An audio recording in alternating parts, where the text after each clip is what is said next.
जीवन में इच्छाएं अनंत होती है। सारी पूरी हो यह जरूरी नहीं, लेकिन सारी अधूरी रह जाए ऐसा भी नहीं होता। अधूरे और पूरे के बीच बस एक फ़र्क रहता है, हमारे कर्म का होना। हर व्यक्ति को एक प्रेरक जीवन जीने के लिए 3 बहुमूल्य हीरो को अपने पास ज़रूर रखना चाहिए। आज यही बात अपनी संतान को समझाते हैं। आइए उसके लिए उसको एक प्रेरक कथा सुनाते हैं।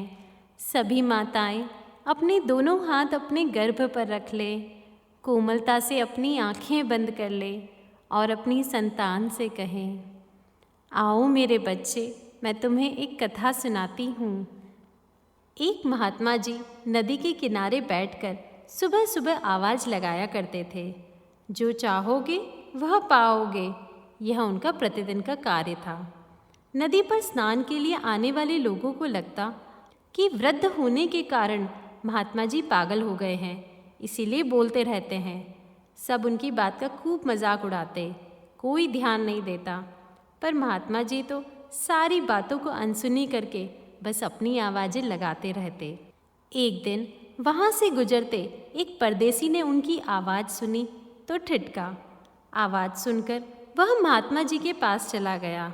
उस परदेसी ने पूछा, महाराज, आपको मैंने जो चाहोगे सो पाओगे कहते सुना, क्या आप मुझे वह दिला सकते हो जो मैं चाहता हूँ? महात्मा जी तो तैयार ही थे।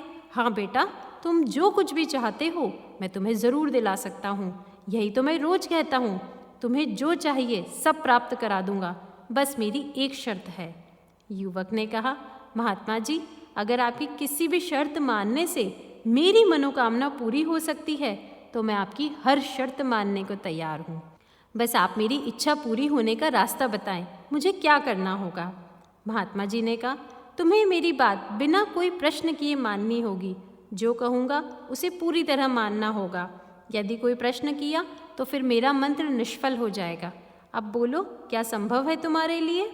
युवक तो हर हाल में अपनी इच्छा पूरी करनी थी, तो वो क्यों मना करता? युवक जब पूरी तरह से संकल्पित होकर राजी हो गया तो महात्मा जी ने पूछा, अब बताओ तुम्हें क्या चाहिए? युवक बोला, मेरी एक ख्वाहिश है कि मैं हीरो का प्रसिद्ध व्यापारी बनूं। महात्मा जी ने कहा, तुम अवश्य बन सकते हो। क्या तुम्हारे पास एक भी हीरा है? हीरे के कारोबार के बारे में तुम कुछ भी जानते हो? युवक ने ना में सर हिलाया। तो महात्मा जी ने कहा, कोई बात नहीं, मैं तुम्हें एक हीरा और एक मोती देता हूँ। उससे तुम जितने भी हीरे मोती बनाना चाहोगे बना पाओगे। युवक तो इतना प्रसन्न हुआ जैसे वह उछल ही पड़े। उसे लगा कि महात्मा जी की झोली में ज़रूर कोई चमत्कारी रत्न पड़ा होगा। ऐसे सिद्ध महात्माओं के पास यह सब होता भी था। वह इसी कल्पना में डूबा मन ही मन बड़ा व्यापारी जैसा महसूस कर ही रहा था कि महात्मा जी ने अचानक उसके सारे सपनों पर पानी फेर दिया। महात्मा जी ने युवक की दाईं हथेली को पकड़ा और उसमें कुछ रखने का स्वांग करते हुए कहा, पुत्र, मैं तुम्हें दुनिया का सबसे अनमोल हीरा दे रहा हूँ। लोग इसे समय कहते हैं। इसे कस के अपनी मुट्ठी में पकड़ लो और इसका एक पल भी मत गंवाना। यदि तुमने इसे नहीं गंवाया तो तुम इससे जितने हीरे चाहो उतना बना सकता हो। युवक अभी कुछ सोच ही रहा था कि महात्मा जी ने उसकी दूसरी हथेली में कुछ रखते हुए कहा, यह दुनिया का सबसे कीमती मोती कहते हैं। लोग इसे धैर्य कहते हैं। जब कभी तुम्हारे हीरे यानी समय के बढ़िया इस्तेमाल के बाद भी परिणाम ना मिले तो इस कीमती मोती को धारण कर लेना। याद रखना, जिसके पास यह मोती है वह दुनिया में कुछ भी प्राप्त कर सकता है। युवक मन ही मन बुरी तरह झुंझला गया। उसको पहले तो महात्मा जी पर गुस्सा आया, लेकिन फिर गंभीरता से सोचा तो उनकी बातें सही लगने लगी। उसने महात्मा जी को वचन दिया कि अब से वह अपना समय बर्बाद नहीं करेगा और हमेशा धैर्य से काम लेकर आगे बढ़ेगा। महात्मा जी ने कहा, मैं तुम्हें 4 वर्ष का समय देता हूँ। 4 साल बाद आकर मुझे बताना कि मेरे दिए हीरे मोती से तुमने क्या कमाया। जो युवक कुछ समय पहले झुंझला रहा था, उसे लगा कि एक फकीर महात्मा को जब मुझ पर इतना विश्वास है तो मैं स्वयं खुद पर विश्वास क्यों नहीं कर रहा। उसने महात्मा जी के चरण छूकर आशीर्वाद लिए और हीरो का व्यापारी बनने का निश्चय कर वहाँ से चल पड़ा। शहर गया। उसने हीरे के व्यापारी के यहाँ काम करना शुरू किया। अपनी मेहनत और ईमानदारी के बल पर व्यापार की बारीकियाँ सीखी। 4 साल के अंत तक वह सिर्फ कारीगर नहीं रह गया, बल्कि छोटे मोटे सौदे भी करने लगा। उसे महात्मा जी के दिए हीरे मोती का परिणाम मिलता नजर आने लगा था। अब उसकी पहचान हीरे के व्यापारी के रूप में होने लगी थी। 4 साल बीतने पर वह वादे के अनुसार महात्मा जी से मिलने गया। वह उस स्थान पर नहीं थे।